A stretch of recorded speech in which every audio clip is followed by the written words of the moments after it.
Біздің қауіпсіздігімізді әркез бірінші орынға қоятын төтенше жағдайлар қызметкерлеріне мың алғыс.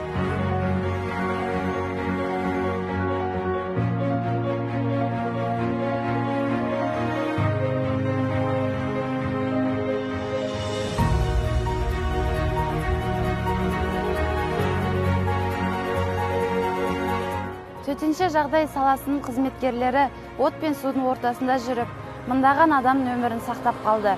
Олардың еңбегі мен өмірі көпке үлгі. Біз әрқашан зор еңбек алдында бас иеміз. Менің сіздерге алғысым шексіз.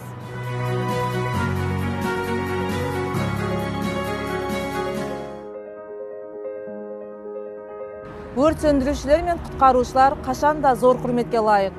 Өйткені бір адамды қатерден аман алып қалудың өзі үлкен еңбек. Осындай жүгі ауыр салада жанкештілікпен қызмет етіп жүрген мамандарға алғысым шексіз.